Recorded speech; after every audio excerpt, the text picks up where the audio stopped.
Hey guys, it's M4J here, and welcome back to the M4J Network here on OpenTTD. And this week is the big one. We are finally crossing the map. We're doing it 4 different ways. But before I get into that, I just want to tell you guys, if this video is late, I don't know whether this is going to make it up for 5 or not. If it does, then great, you're watching this when it's been uploaded. If it doesn't, the reason is, what you're about to see is approximately 2 to 2.5 hours worth of footage that I recorded. This project as a whole took nearly 4 days to complete. That's how dedicated I am to these videos, guys. That dedicated. I had my vaccine over the weekend and I was not very well the next day, let's put it that way. But even then I was still thinking about this episode and ways to get it done. So hopefully it was worth it. But yeah. This episode is all about cross-country. Next episode will be a bit more to do with cross-country and then some to do with cross-network. Starting to organise some routes now for cross-network. They're a little bit different to the ones that are currently up on the spreadsheet. George, I'm sorry, buddy, but the map is going to be very outdated, I think, by the time this project is finished. But that's kind of why some of my answers were a little bit vague about the map, not just from George asking, but from other people asking as well. Like, where does this service go? Where does that train go? The true answer is, I didn't know. I was basically guessing. I was waiting for people to suggest ideas and see if it was a good idea or not. And that's not me judging you. That's me sort of thinking, oh yeah, why didn't I think of that kind of thing? But yeah, overall, the map was just like a guide to begin with. It's going to become a lot more realistic now as services are being added in. So there are routes that I was not planning on certain services to take, which now are, and vice versa. There was some where I thought, no trains, trains are going to run here, and currently no trains run there. At least on that franchise. But yeah, like I said, we're crossing the entire map today. So we are starting in Pruntford, which is in the southeast corner of the map. It was built in a live stream about 6 months ago now, really long time ago, and we are finally using that as one of the many points on the compass for cross country. Cross country is literally what the name says. It goes from one side of the country to the other. Base of operations at Denston, Carnegie. I was a bit torn with that as well, whether to have trains start and finish at Denston and then head south and then head north, or head east and then head west, or whether it would make more sense to have trains go from the depot straight through Denston to one of the other stations on the network, and then from there pass back through Denston on its way to its journey, and then pass back through Denston again on its way back, and then pass back through Denston a fourth time without stopping to go to the depot again. In the end, I settled for the second option. I didn't want Denston to become clogged with cross-country and cross-region trains. Bear in mind, cross-region also operates out of Denston, the depot just to the north. So I decided to have trains start and finish at their first station rather than at Denston. So in case of the Pruntford trains, they both start and end at Pruntford, which right now they are the only 2 services that call at Pruntford. And Sanley, which is the other station that trains start and finish at today, is where, there's plenty of platform space there anyway, because right now it's just a few limited Western Reaches South trains that stop there. I'm trying to think which ones. I think it's stoppers from Kidinghatton Airport Parkway and New Puston, which is an awful name still for a town, but there we go. And the express services to GSMI. There will eventually be some local services that just stop at the stations along the lower part of the line. I think that might be West Country or West Coast trains that use that, though. I don't know, we'll see. And then I suppose I'll tell you about the services first, and then I'll talk about today's conversation topics. So, like I said, there are 4 cross-country services being added. Originally, I wasn't going to do cross-country or cross-network this week. I was going to do something else. But we're at that stage now where most things I want to do are really big projects, like rebuilding freight hubs, redoing the freight logistics for like the 15th time in this series. Lots of things like that. And there are a lot of time-consuming projects. And because of that, episodes might not be weekly for a while. They might be twice every other week, just because these are such big projects and there's so many things I'm working on at the moment. Finding time to do episodes is getting tricky. I'm not saying the series is going anywhere, don't panic, but yeah, I don't want to rush videos is what I'm basically saying. But yeah, the idea of cross-country was suggested, finally getting it up and running, and I thought, yeah, why not? I actually went and looked at the schedule sheet and realised that we didn't really have any services planned. I think there was one that actually would have made more sense as a cross-region train and kind of already existed. So I completely scrapped the original cross-country schedules and came up with some new ones. So the first one, which is 9AXX, is the Pruntford to Sunington Express. So that is the southeast corner of the map, right the way up to the northwest corner, and it does take some pretty unconventional routes. So you'll have also seen me at the start of this episode building a new link line, which goes from the south coast line to the line between Drentbourne and Plenborough, mainly so that cross-country trains can use it, although there have been stations built along that line. So Southeastern, I think, is the franchise that operates mainly around that area. That will probably operate down there as well. It's currently unelectrified, but it can very easily be electrified at third rail. But yeah, the first service then, it leaves Pruntford and it calls at Tondington Springs, which is the first major interchange station built on that sort of artificial island.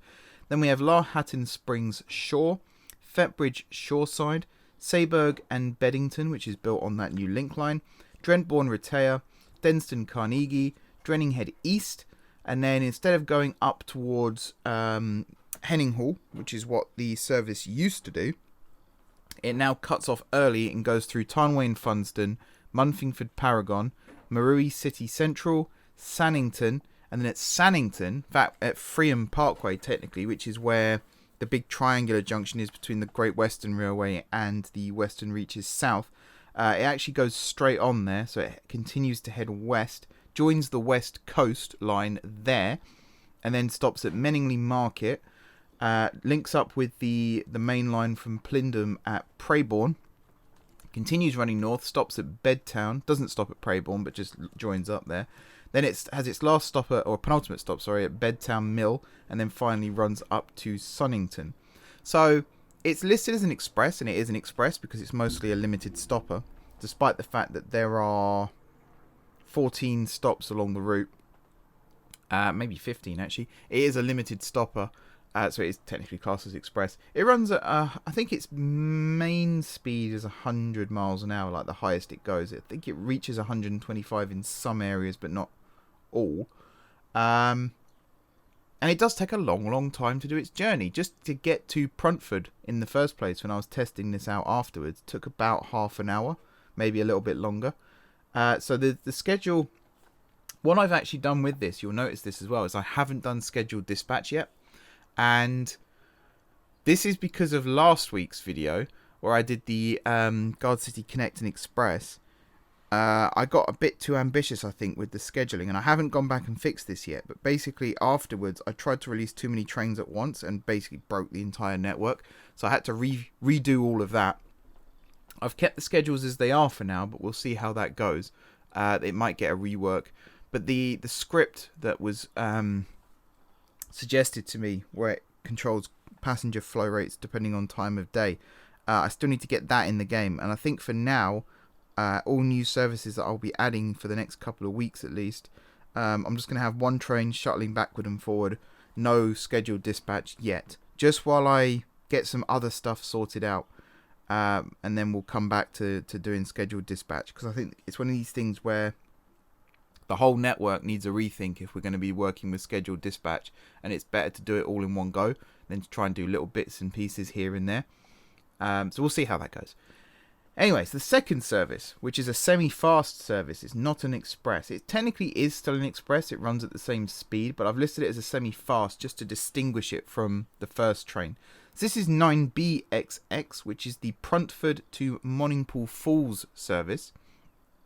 And this goes from Pruntford, stops at Tondington Springs, Carnfield Transfer, Larhatton Springs Shore, Fetbridge Shoreside, Sayburg and Beddington, Drentbourne Retail, Wanborough, which is that weird kind of staggered station on the line between Drentbourne and Denston, Then it stops at Denston, Dreninghead East, and then instead of branching off and going through Tarnway and Fundstone, this one does run up to Heninghall. So it goes to Heninghall, Reningbury, Renston Interchange, then it branches off onto the Cross-City line, which is why getting the Connect and Express services fixed is a priority right now.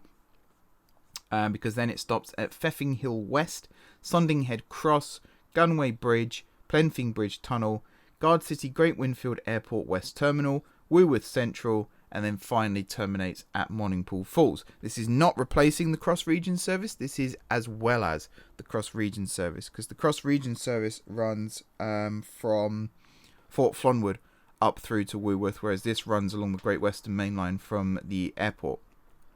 So again, it's about connections, running services that along not just stretches of line that are heavily used, but also stretches of line that are heavily used but not well connected to other parts of the network, if that makes sense. So the GWR is still quite bubbled.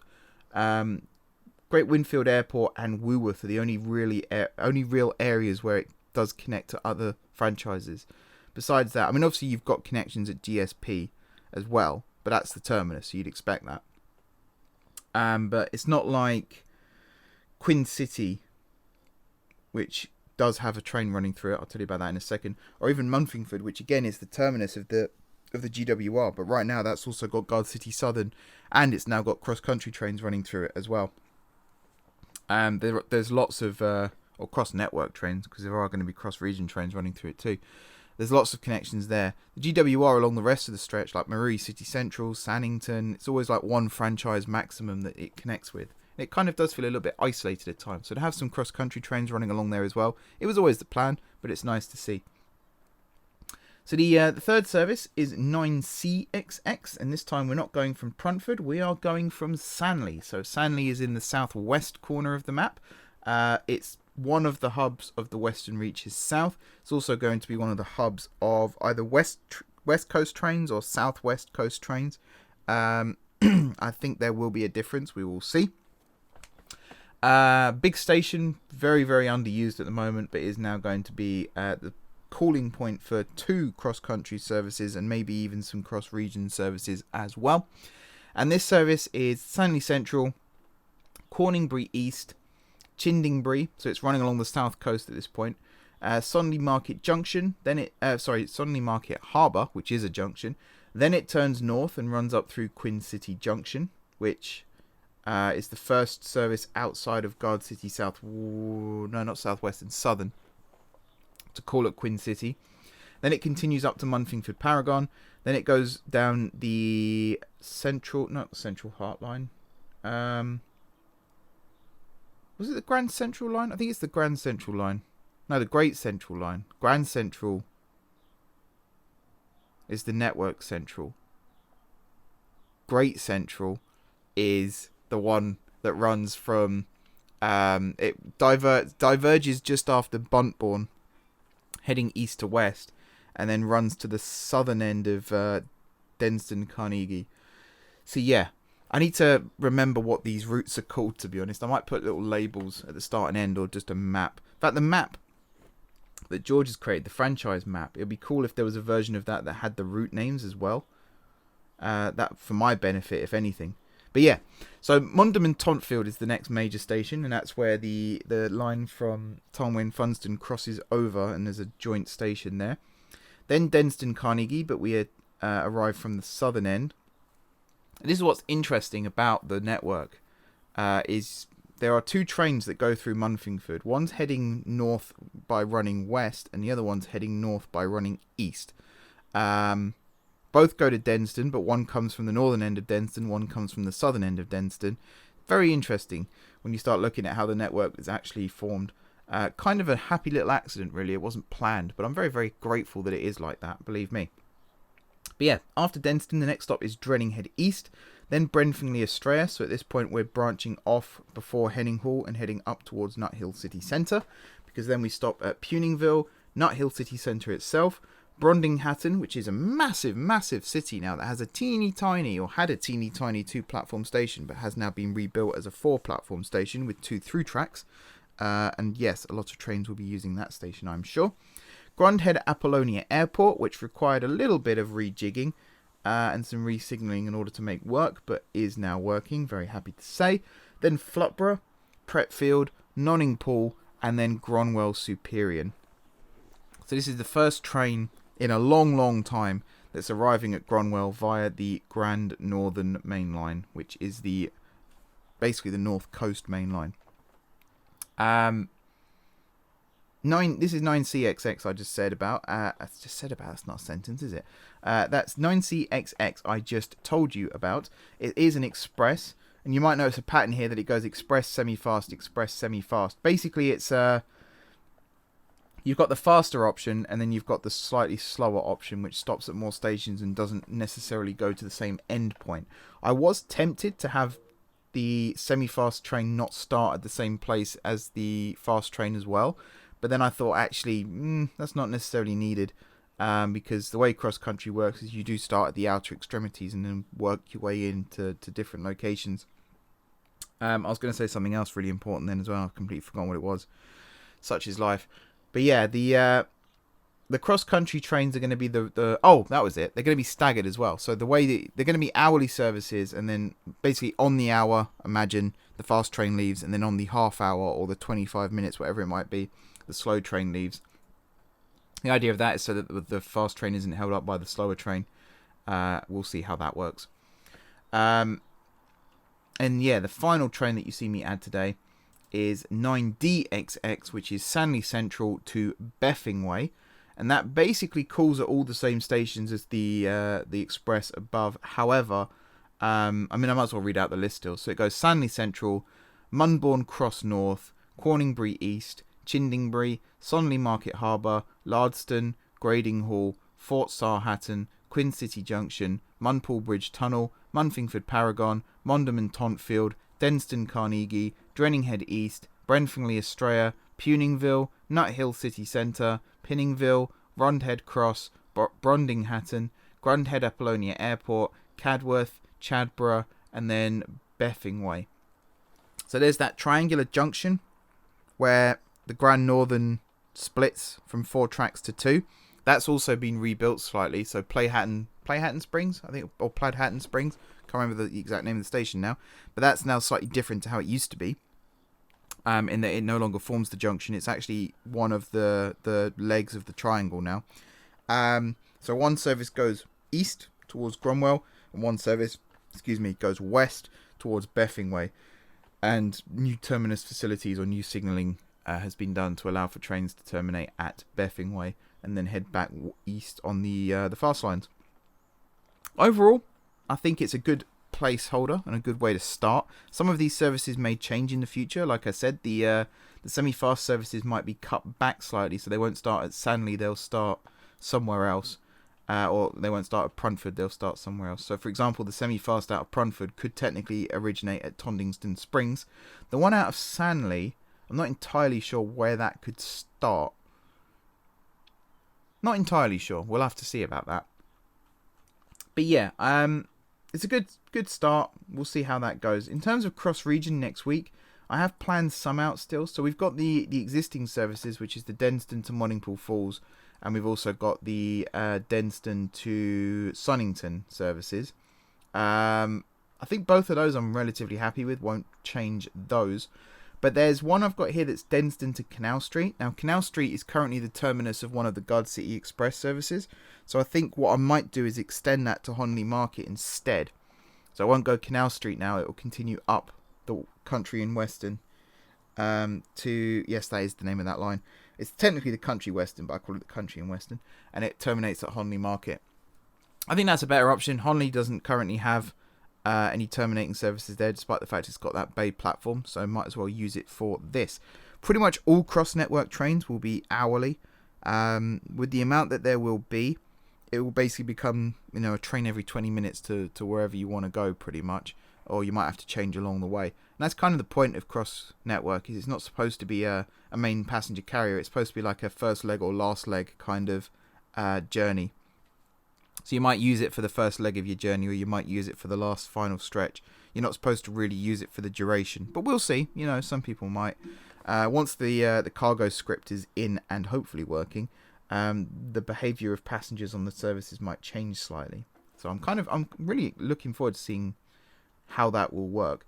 And again, if there's anyone out there who has installed the script and got it working in a Windows version of JGR, would they like to do it for me, just so I don't have to worry about doing it myself? It's another new skill that I'm not entirely sure I want to learn right now, is how to break an OpenTTD save. So if anyone else out there is qualified and would like to do it for me, then please do get in touch. I'll send you over a copy of the save file for you.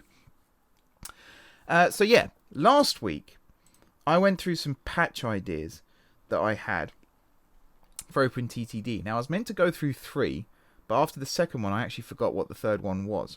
But I have remembered it now.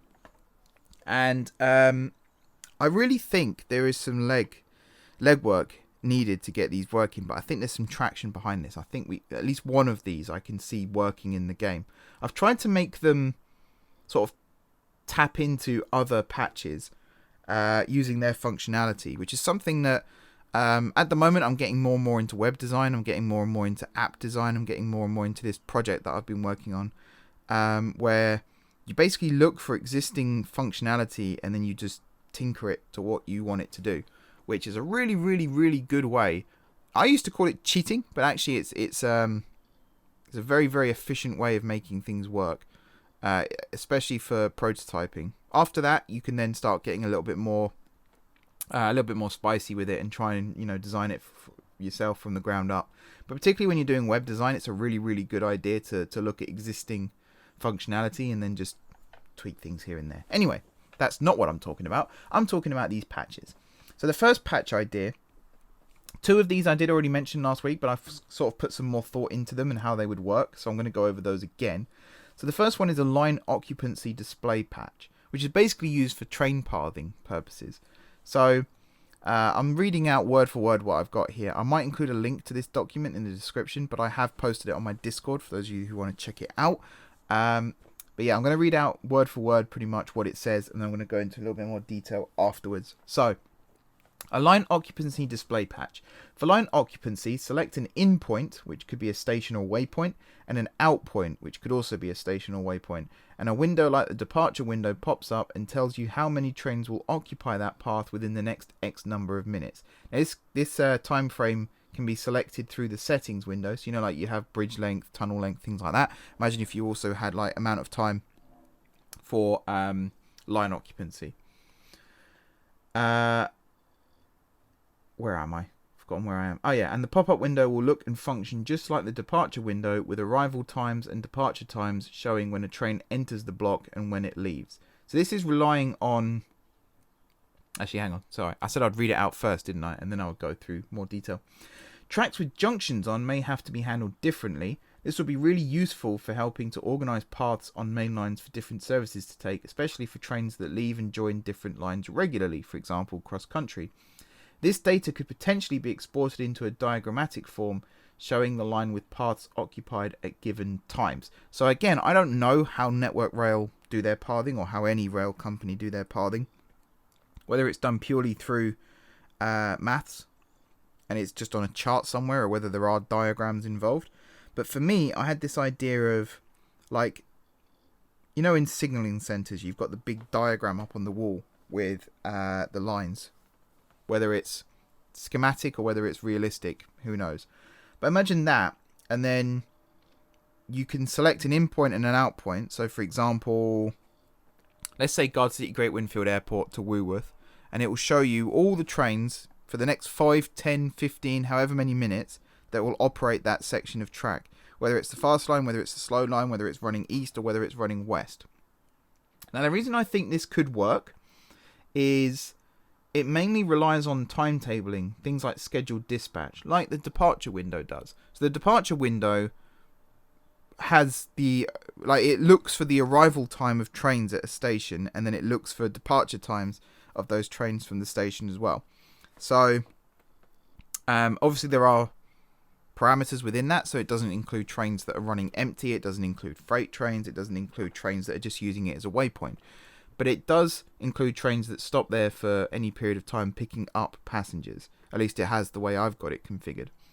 And that's what I think would work well for this, but work for all trains. So whether it's empty stock movement, whether it's freight, whether it's light engine, whatever it might be, actually show all trains that are running on the line what time they arrive in the section and what time they leave the section. And this can all be done through the timetabling of that train. It knows what time it's going to arrive in that section, and it knows what time it's going to leave. It just needs to project that into a new window, which again is how departure window works. So I think there's some traction in that one. Whether it's simply just like departure window, where it says this train arrives here, this is the train that it is, this is when it leaves, or whether it's something that can actually, I don't know whether OpenTTD can actually export to a separate document, but it'd be cool if I could create some like route diagrams. That might be something I'll look at. That might be a patch idea actually, where you could export your network as a route diagram rather than, in fact, I think there was someone who was working on that at one point, where you could export your save as a map. And I don't just mean like take a screenshot of the height map or anything. I mean like actually turn it into like a proper route map type image. Might have to look into that some more. So the next patch is the platform occupancy display patch, which sounds very similar to the first one, and it kind of is, but again this taps into the departure window patch. So much like the above idea, sometimes it's hard to calculate platform availability at main stations. Boy is it. That's one thing I've discovered recently, is sometimes your eyes are bigger than your stomach when it comes to routing trains through certain stations. This can be solved by creating a patch that uses signal outputs to determine if a platform is occupied, either displaying that in a pop-up window within the game, or outputting the data to a diagram created by the user. In its simplest form, the patch can only show if a platform is occupied or not. It cannot display any information about the train. Perhaps in future the patch can function like departure window by showing which service the platform is occupied by. The patch, if exported externally, could be left to run for a period of time to create a sequence of diagrams, one taken every X number of minutes, to show the station operations over a determined amount of time. So that last one, what I basically mean is the patch could run like cyclically. So like it won't run necessarily all the time. It could be started like toggled on and off with a switch, basically, where you'll switch it on for an hour, and then after an hour it will auto switch off, and then it will produce a series of diagrams that could be every 5 minutes, every 2 minutes, like whatever you want it to do, and that will show you like which platforms are used within the station and how often during that hour period it's used. So the reason I said it could work using signal outputs is because trains can't enter platforms if the train is already in that platform, and that's done through signaling. So imagine if there was a signal before the station that looks for available platforms to send a train into. Something like that could be used to determine which platforms within that station are being occupied or not. Now, obviously, some stations, like Gardcity St George on the M4J network, there are lots of endpoints to that station. There's 3 on Centre Rail from the north. There's 2 from the south. There's all the terminus platforms for Gardcity Overground, Great Northern, High Speed, and Grand Northern. It might not be as easy as that. However, each platform itself also has a signal that could be used potentially to determine whether a platform is occupied or not. Again, I don't know the full ins and outs of it. There may or may not be a way. I mean, there are ways currently to get signals to do things that you wouldn't expect signals to do, like toggle news stories and things like that. So potentially there's something there. This is the one I think is least likely to actually be realistically possible, but it'd be really, really cool if it was. Basically, this replaces me watching my station for an hour and marking down which trains are in which platform. Because most of the platforms on the M4J network are governed by signals and things like routes, so which route is the train taking next, and that's what platform it goes into. It may be possible to actually have diagrams formed from that as well. I imagine the more realistic way of doing it would be to have a window in the game that's created, and maybe like a schematic map from that will show you that this block is currently occupied, kind of thing. But we'll see. If there's anyone out there who knows how to do something like that, again, please do get in touch. Be very much appreciated. The third patch then, and this is the one that I want the most. I think the line occupancy one is the one that I think is most possible. But this last one is the one I want the most. Definitely want the most, because it will help so much. So this is a scheduler patch, where trains and schedules are operated separately. So instead of having a train that is tied into a schedule, instead you have a train that is tied into, say, a depot, and then each depot can have several schedules assigned to it. So instead, schedules are assigned to either depots or groups. I'll explain what I mean by that in a second. With these groups then assigned to depots. Trains within the depot will be allocated to a schedule according to availability, with the first available being dispatched. This patch could work well alongside scheduled dispatch. Much like in Cities in Motion 2, peak hours services could have larger capacity trains assigned to them, meaning the depot will dispatch the highest capacity train available or throw an error message when none are available. So again, more on that in a second. As well as this, schedules can be set up to have a train travel back and forth along the service until its reliability reaches a number set by the player. Once this limit has been reached, the train will complete its service and return to the depot, whilst a new train is dispatched to take over the service. This system can also work for having additional trains operate the service during peak hours before returning to the depot for off-peak times. This can technically already be achieved using conditional orders, but with little to no reliability on it working as intended. So, that last bit, what I mean by that is, I have tried this in the past with conditional orders, where once the train reaches a certain reliability, it will finish its service and it will return to the depot. However, scheduled dispatch, most orders really, most schedule patches don't work well with conditional orders. You do get warnings about that. So it's not a fully reliable service, or a fully reliable system, I should say, not a service. So what I meant by the top, where you either assign a train to a depot or a group. If you assign, a schedule to a depot or group. If you assign a schedule to a depot, then any train in that depot could potentially be allocated to that schedule. Whereas if you assign a schedule to a group, you can then have multiple groups assigned to multiple depots. So, let me think of a good example. So this kind of ties in actually to the next bit I was saying about having capacity, like different vehicles of different capacities.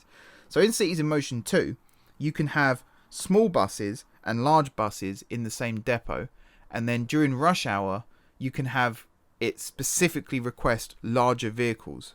So the double-deckers, for example, rather than the small bendy buses. And that would be how this works as well. So if you assign trains to groups or schedules to groups, you could have an off-peak and a peak, and then once it hits the peak, it will then start requesting the larger vehicles, the large capacity vehicles from the depot. So whether that's 2 units coupled together for double the capacity, or whether that's double-decker trains, or whether it's longer trains, whatever it might be, I believe there is a way that you can check the capacity of trains in the game, and it will request the highest capacity one. Now, if there's anyone out there who's thinking what I was thinking when I came up with this, but trains have to be allocated a service, that's literally how the game works, I've kind of come up with an idea around that as well. So I don't know how many people who watch my videos play Factorio, but in Factorio there's a mod called Logistic Train Network. And how that works is a train sits at a depot, an assigned depot, until a request is made that train can fulfill, at which point that train has the orders plugged into it from the request. So it all runs through these, what are they called? Not comparators, I can't remember what they're called now. Combinators, I think. Constant combinators, I think is how it works. And the stations that are used with LTN have very specific... Why have I forgotten every word in the English language? They're set up very specifically anyway. And the way that the mod is designed is the station at the depot applies the order list to the train while it's sat in its berth, and then it goes off and runs the schedule. And once it's finished the schedule and runs back to the depot, that schedule is cleared, and then a new one can be inputted. That's how I see this working for OpenTTD as well. Now this sounds like something that a script will be needed for as well as the patch, but then a patch may or may not contain scripts. I don't know that much about it, to be honest. But imagine that a train is sat in a depot with no orders. It's just waiting.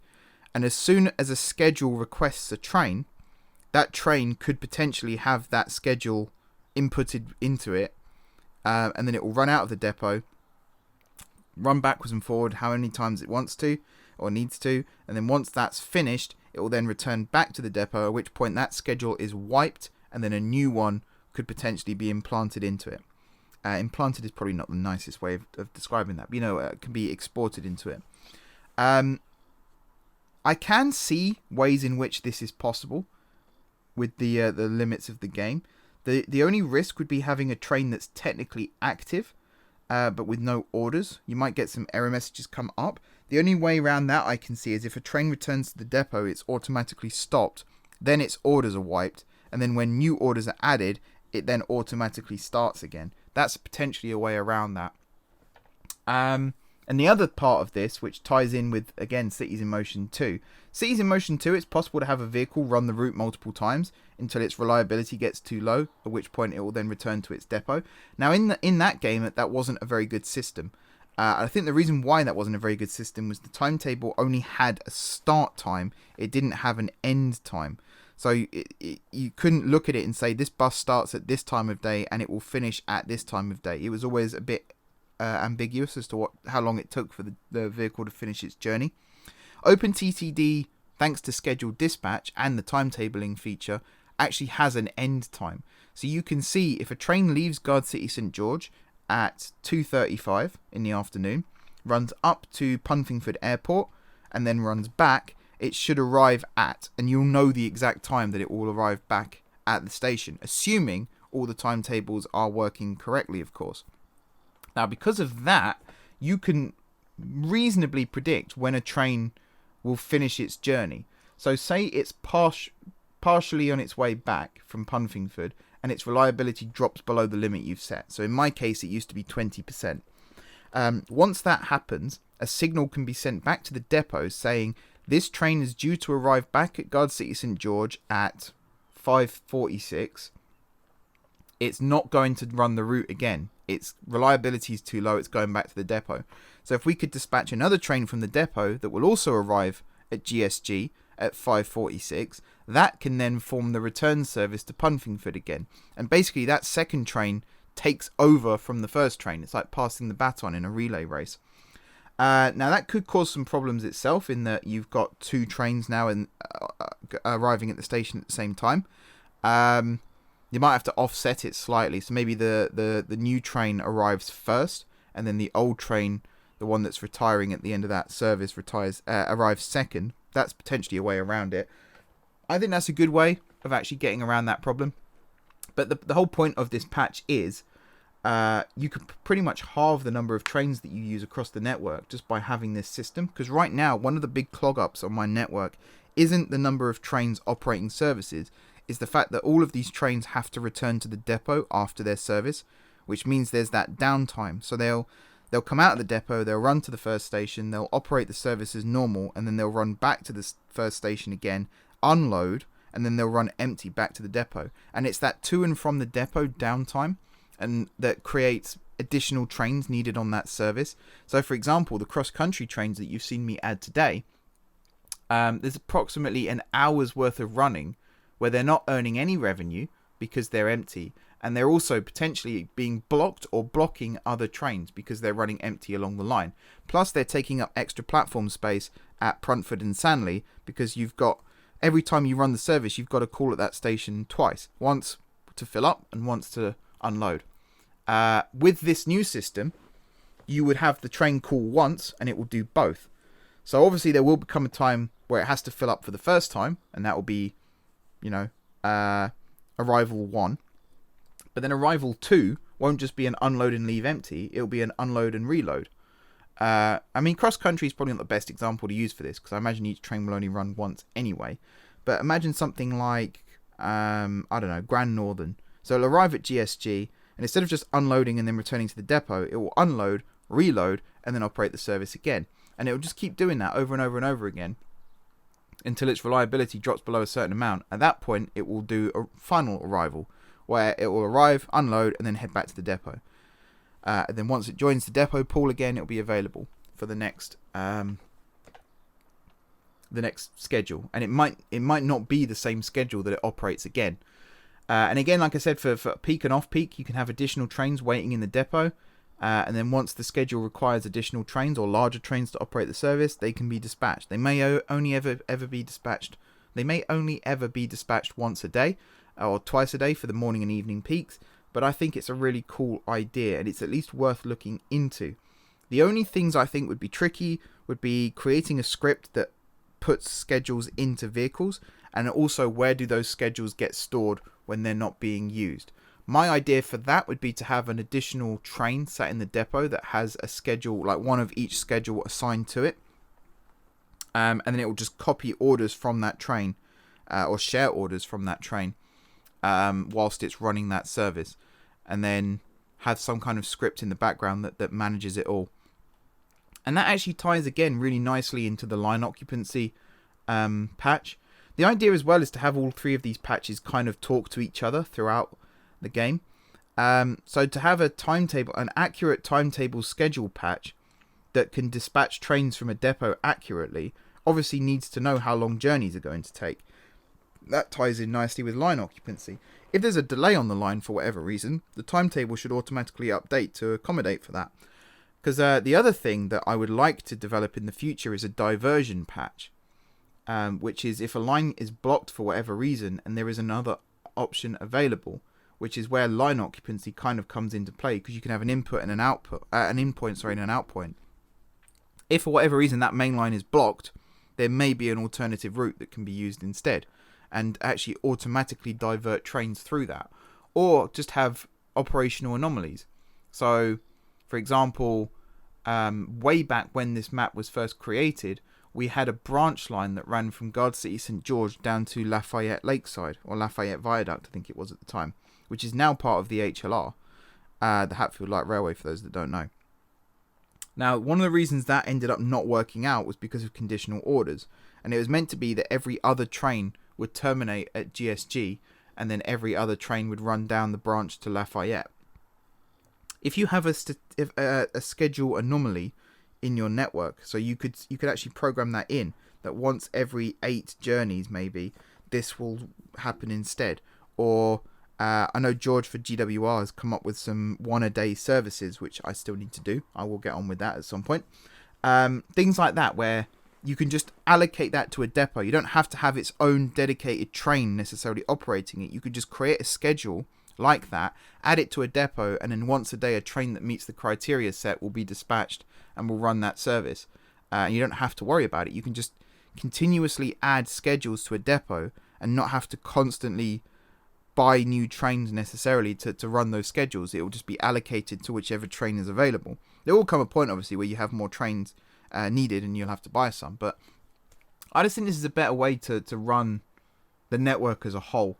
And it's very, very realistic. This is how it works in real life. You have sidings full of trains, and then in the morning, each train is assigned a service, and then that's pretty much what it runs all day, unless it breaks down. Then you've got trains that are dispatched during the day to cope with peak demand.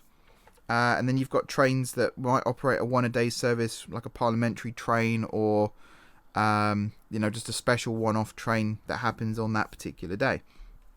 These are all ideas that I've been having for a while now. It's the first time I've decided to actually put them down on paper.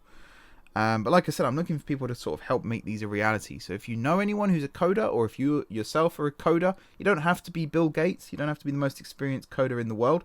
This is basically a project that is going to take a lot of time to make realistic. So if you are just starting to get into coding, and if you feel like you're not good enough to be able to do this, I definitely want to hear from you, because I think you're the kind of person that I'm actually looking for to help make this a reality. So I imagine this could be a collaborative project as well. I will, at one point, when I've got the confidence, actually get in touch with some OpenTTD developers themselves and say, hey, do you guys think any of this is possible? But let's see what we can do. Let's see if we can make some patches for OpenTTD. I think that'd be really, really cool. Very good practice for coding. Something good to put on the CV if there's any prospective job hunters out there right now. And let's see what we can do. Right, I think that's pretty much it for this episode. I was worried about filling time, but it turns out that's not going to be an issue. So that's cool. But yeah, thank you very much, guys, for watching. Sorry if I have yabbed on for a little bit too long this week.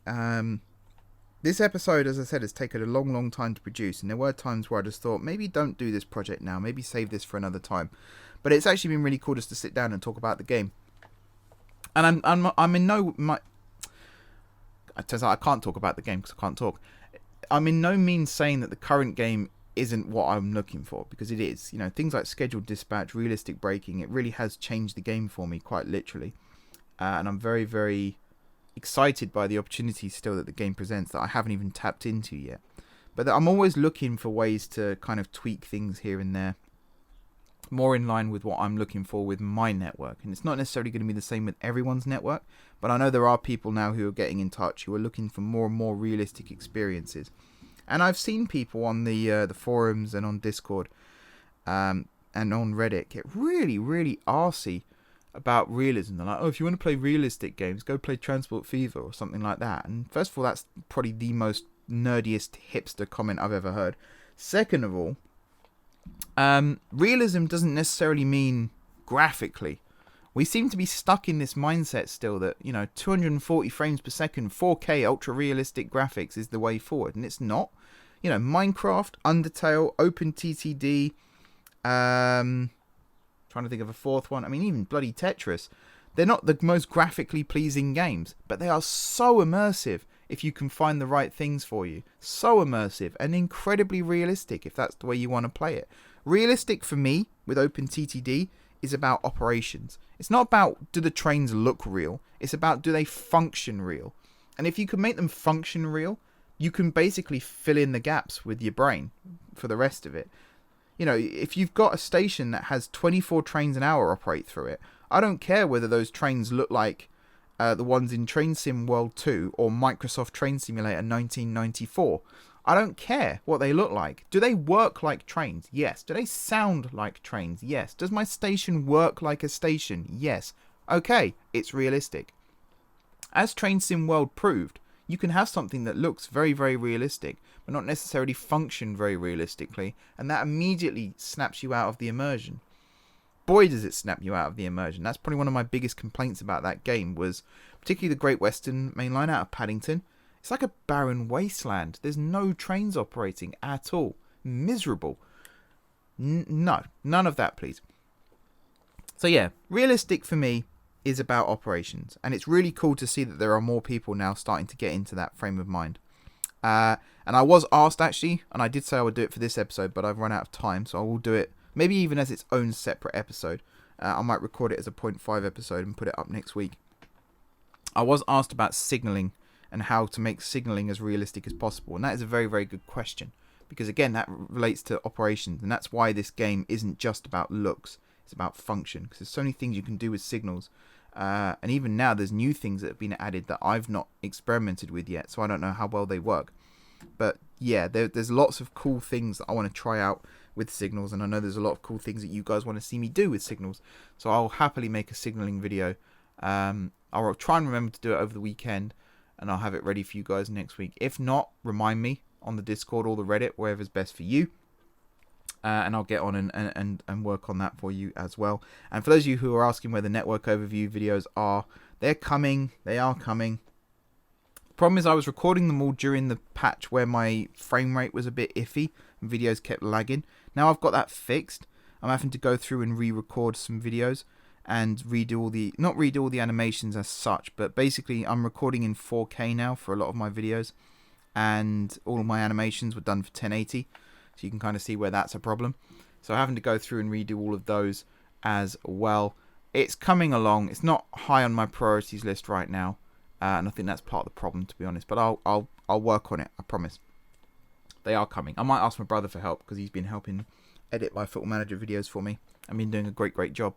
So I might ask if I make the assets, could he put them together for me, something like that. We'll see. Anyway. So yeah, that's it for this episode, guys. Thank you very much for watching. Don't forget to hit the like button if you enjoyed the video, and of course if you're enjoying the series. Drop some comments down below with ideas for future episodes. I really am looking for ideas, maybe some short form ideas for quick builds, things like that. Again, if you're going to ask me to show off a certain station, that's part of the network overview series, so feel free to suggest them still, but don't expect them on a Thursday. They'll be on a Tuesday when I get around to them. But yeah, please do offer some ideas. It really does help me creatively to actually have a list of ideas to go through. Right now it's kind of a what do I need to do, whereas in the future it'd be like what do I feel like doing, and I can go through a list and just go, oh yeah, that one looks good, I'll do that one this week. And do get in touch if you want to help make these patches as well. There are a couple of people I know of who could potentially assist, who may or may not know it yet. If you're a computer science student, for example, at university, this could be up your street. Basic script writing is needed, so that's always helpful. I don't know much about patch development, but I do know about new GRF development, and if it's similar, then I think we'll be alright, but we'll see. And then, yeah, there'll be some other stuff, maybe some graphics that need doing, so a graphic designer would be always handy as well. But yeah, let's just try and build a team and see if we can do this. I think that'd be really, really cool. But yeah, besides that, did I mention about liking the video? I think I did. Like the video if you enjoyed the video. Hit the like button if you enjoyed the video, and of course if you're enjoying the series, drop some comments down below. Yeah, I think I did say it. If you haven't already subscribed to the channel, be sure to hit the subscribe button. Really does help out. We're on a huge subscriber kick right now, so please, please, please, let's keep that going. If you have already subscribed to the channel, thank you guys for your continued support. It really does mean a lot. And until next time, I'll see you soon.